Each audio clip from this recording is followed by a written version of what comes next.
حضرت حکیم الامت مجدد ملت حضرت تھانوی رحمۃ اللہ علیہ فرماتے ہیں کہ شرم نہ کرو، کہ جو کل پڑھا تھا، شرم نہ کرو، اللہ والوں کے پاس آؤ، ان کو اپنے دل کی بات بتاؤ، انشاءاللہ تعالیٰ دیکھنا کہ فائدہ ہوتا ہے یا نہیں ہوتا، جلدی گناہ چھوٹتے نہیں چھوٹتے۔ جناب، لوگ کہتے ہیں کہ حضرت حکیم الامت حضرت تھانوی رحمۃ اللہ علیہ فرما رہے ہیں، حکیم الامت مجدد ملت حضرت مولانا شاہ اشرف علی تھانوی صاحب رحمۃ اللہ علیہ فرماتے ہیں کہ بعض لوگ کہتے ہیں کہ موسیقی میں بڑا سرور، بڑا مزہ آتا ہے جی۔ پہلے حدیث پاک سمجھ لیں، گانا، حضرت عبداللہ ابن، پہلے حدیث پاک کہ گانا نفاق بےایمانی کو دل میں اس طرح اگاتا ہے جیسے پانی کھیتی کو اگاتا ہے۔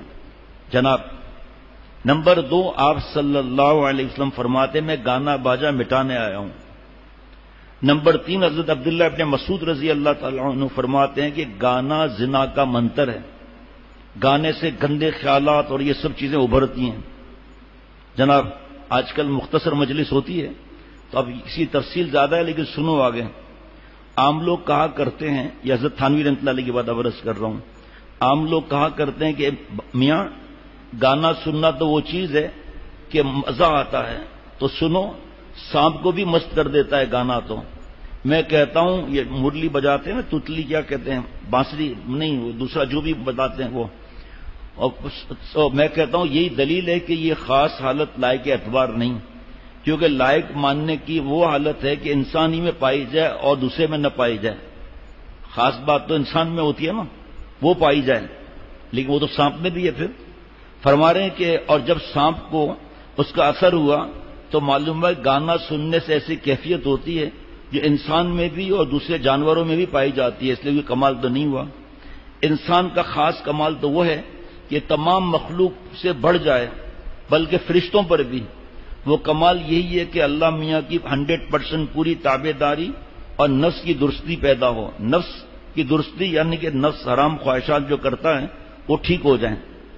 وہ مرتے دم تک خواہشات ہوں گی حرام، یہ بھی یاد رکھنا، ہم یہ چڑھانے والی بات نہیں ہے، دین میں صاف صاف بات ہے کہ آخر تک خیالات آئیں گے، چاہے بوڑھا ہو جائے آخر تک خیالات آئیں گے، چاہے بوڑھا ہو جائے وہ، اس خیالات پہ عمل نہیں کرنا ہے، اللہ کا ولی بننا ہے اور لوگوں پر محنت کرنی ہے، دوستوں پر محنت کرنی ہے۔ ان کو جیسے ہم جا رہے ہیں ایئرپورٹ جا رہے ہیں، راستے میں دیکھا کہ دوست کی گاڑی خراب ہے، رک گئے، کیا ہوا بھائی؟ کہ پیٹرول نہیں ہے، تو اس کو ٹوک کر کے ہم پیٹرول پمپ پہ پہنچا دیں گے کہ اچھا بھائی اب مجھے اجازت ہے کہ ہاں ہاں بس میں پہنچ گیا۔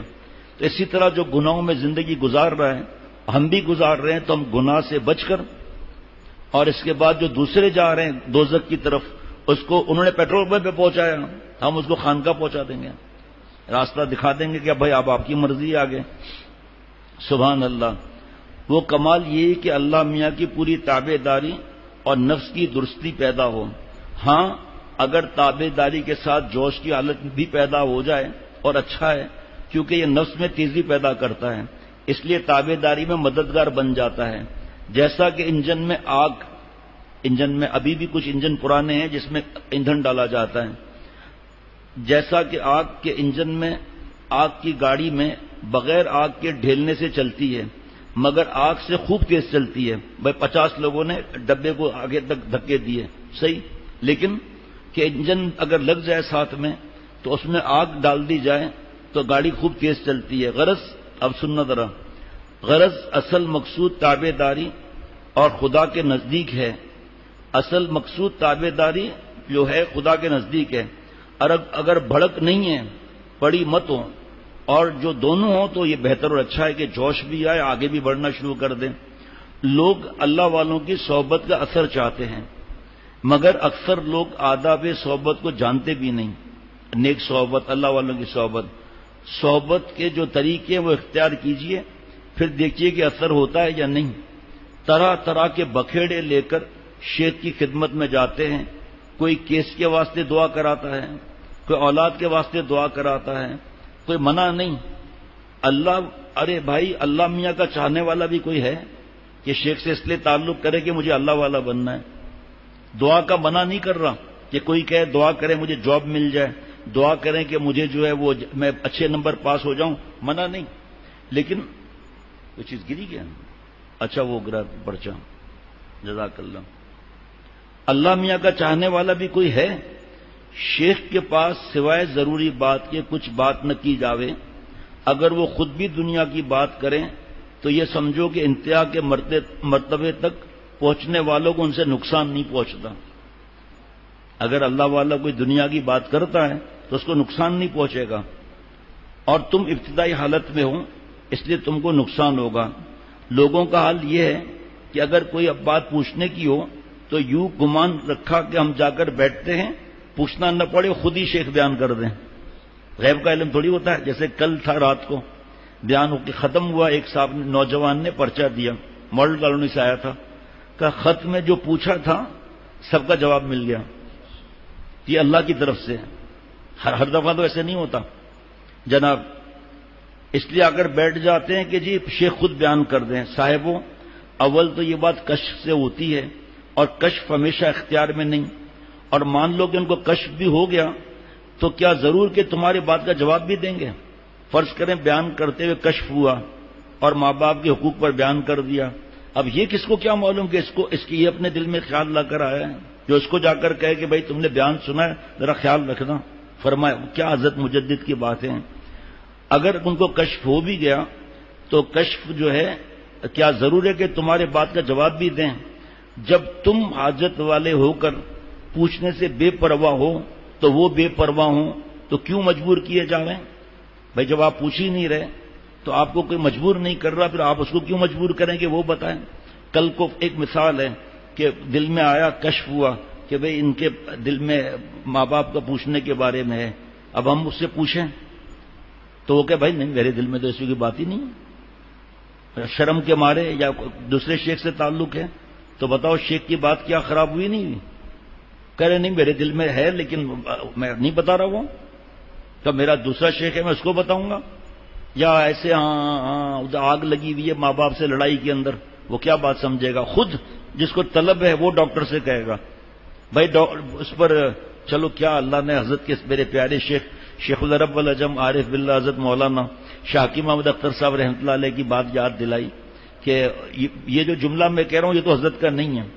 شوگر کی کانفرنس ہوئی، ورلڈ کے بڑے بڑے ڈاکٹر آئے اور جو سامنے بیٹھے ارے میری حالت تو یہی ہے، ارے پیر تو میرے بھی سوج رہے ہیں، ارے ارے ارے، تو ڈاکٹر سے پوچھ نہیں رہا تو شفا ہو جائے گی؟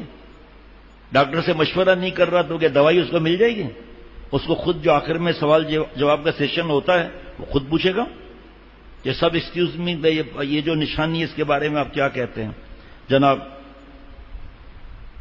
تو جب تم پوچھنے والے بے پرواہ ہو تو اگر پیر صاحب بھی بے پرواہ ہوں تو کیوں مجبور کیے جاویں؟ پھر یہ کہ تمہارے پوچھنے سے ان کو شفقت اور مہربانی تمہارے اوپر زیادہ ہو جائے گی، یہ اس بات کا جواب ہے جو کہتے ہیں پوچھنے سے فائدہ کیا، خط لکھنے سے فائدہ کیا؟ فائدہ ہو یا نہ ہو ان کی شفقت اور مہربانی تو ملے گی۔ یہ میرے پاس ڈائری میں لکھا ہوا تھا یہ جملہ بیان کرنے کے لیے، وہ ماشاءاللہ سامنے آ گیا، یاد دلانا میں پھر اس میں کاٹ دوں اس میں جملہ یہ تمہارے پوچھنے سے ان کو شفقت اور مہربانی تمہارے پر زیادہ ہو جائے گی، ضرور پوچھو، جو کل بھی عرض کیا تھا نا شرم مت کرو، ضرور پوچھو۔ کیا حضرت مجدد کی بات میں مزہ نہ آئے تو پھر کس کی بات میں مزہ آئے گا بھائی؟ تمہارے پوچھنے سے ان کی شفقت اور مہربانی تمہارے پر زیادہ ہو جائے گی، ضرور پوچھو۔ جب وہ بغیر تمہارے پوچھے یہ چاہتے ہیں کہ تم کو معلوم ہو جاوے اور تمہیں نیک بختی حاصل ہو تو تمہارے پوچھنے سے اور زیادہ مہربانی کریں گے۔ جب تمہارے پوچھنے سے تمہارے خیالات سے وہ خوش ہیں تو جب پوچھیں گے تو اور خوش ہو جائیں گے جناب۔ ضروری بات پوچھنے سے رکنا نہ چاہیے۔ سبحان اللہ۔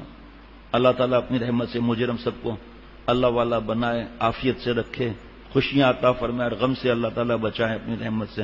ربنا تقبل منا انک انت السمیع العلیم۔ السلام علیکم ورحمۃ اللہ وبرکاتہ۔